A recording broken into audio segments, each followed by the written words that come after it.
स्वागत है आपका। आज हम लेकर आए हैं एक और प्रेरणादायक कहानी। बिना देर किए चलिए इसमें उतरते हैं। कुछ अरबपतियों को केवल उनकी संपत्ति के लिए याद किया जाता है, लेकिन बांग्लादेश के एक व्यक्ति ने अपना प्रभाव बोर्डरूम, बैलेट बॉक्स और उससे भी आगे तक छोड़ा। उनकी शक्ति वस्त्र, फार्मास्यूटिकल्स, बैंकिंग, राजनीति और यहाँ तक कि आकाश में घूमते उपग्रहों तक फैली रही।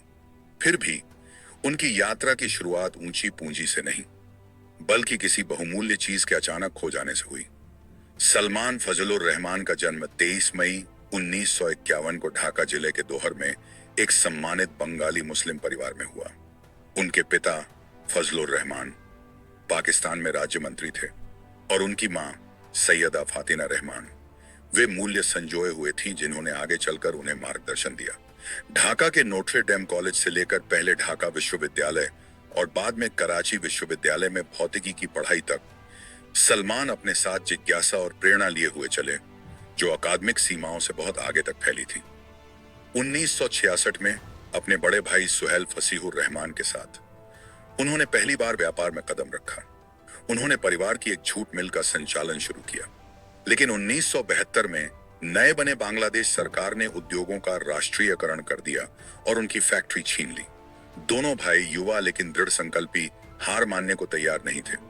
उन्होंने भविष्य की नई कल्पना की और एक नई कंपनी बनाई, Bangladesh export and import company limited, जिसे आज हम BXIMCO के नाम से जानते हैं। उनकी शुरुआत मामूली थी।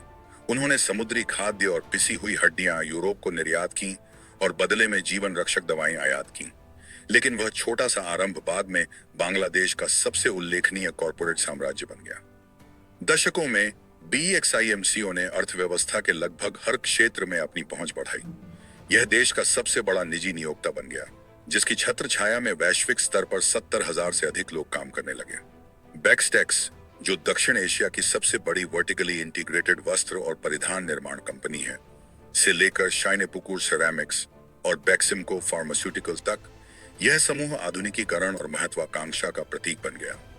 1976 में स्थापित फार्मास्यूटिकल इकाई बांग्लादेश के कॉरपोरेट इतिहास में एक मील का पत्थर बनी।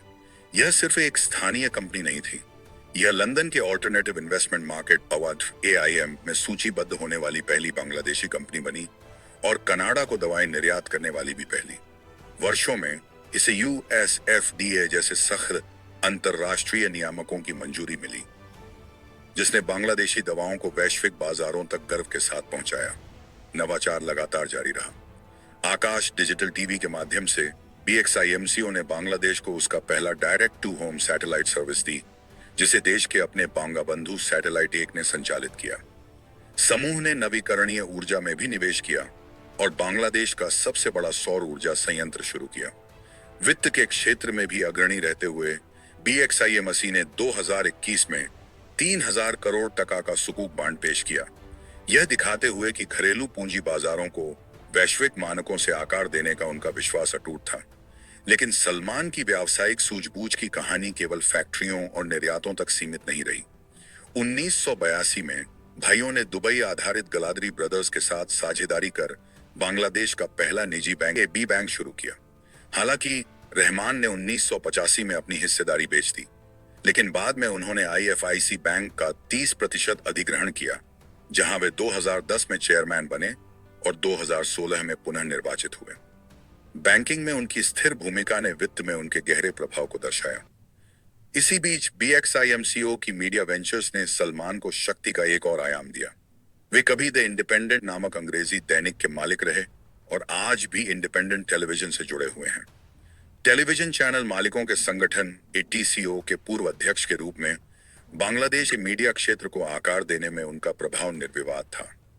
लेकिन सलमान फजलुर रहमान केवल व्यवसायी बने रहने के लिए नियति में नहीं थे। 1990 के दशक के मध्य में ही उन्होंने राजनीति की ओर रुखर किया और समृद्धि बांग्लादेश आंदोलन पार्टी बनाई, जिसके बाद वे सत्ताधारी अवामी लीग से जुड़ गए। यह साझेदारी ऐतिहासिक साबित हुई। 2001 के आम चुनाव में उन्होंने ढाका 1 से अवामी लीग के उम्मीदवार के रूप में चुनाव लड़ा, जो उनका जन्म स्थान दोहर उपजिला था। 2018 तक उनकी लोकप्रियता इतनी बढ़ चुकी थी कि उन्होंने संसदीय चुनावों में 86.5% वोटों से शानदार जीत हासिल की, जिसने उन्हें बांग्लादेश की राजनीतिक परिदृश्य में मजबूती से स्थापित किया। प्रधानमंत्री शेख हसीना के साथ उनकी बढ़ती निकटता ने अंततः उन्हें उनके प्रमुख सलाहकारों में से एक बना दिया।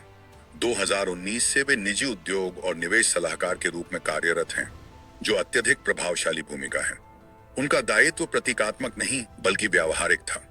विश्व बैंक के ease of doing business index में बांग्लादेश की रैंकिंग में सुधार करना, सार्वजनिक निजी भागीदारी परियोजनाओं को मजबूत बनाना और बड़े पैमाने पर निवेश आकर्षित करना। और वास्तव में उन्होंने निवेश आकर्षित किया। सलमान मध्य पूर्व से लेकर यूरोप और अमेरिका तक अंतर्राष्ट्रीय रोड शो में बांग्लादेश का चेहरा बने।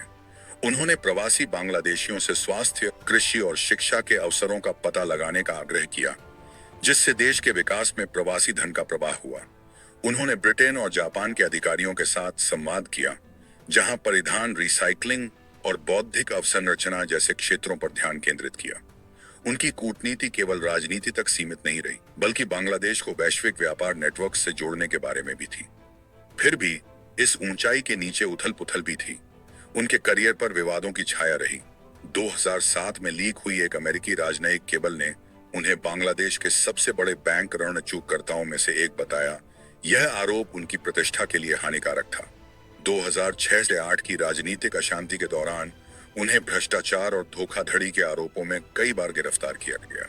हालांकि 2008 में उन्हें जमानत मिल गई, लेकिन इन आरोपों ने उन्हें शक्तिशाली और विभाजनकारी दोनों रूपों में पेश किया। बाद में 2010 से 2011 के शेयर बाजार दुर्घटना में कथित संलिप्तता की जांच ने उन्हें और परखा, लेकिन 2015 में बांग्लादेश की एक अदालत ने सबूतों के अभाव में उन्हें और उनके भाई को धोखाधड़ी से बरी कर दिया।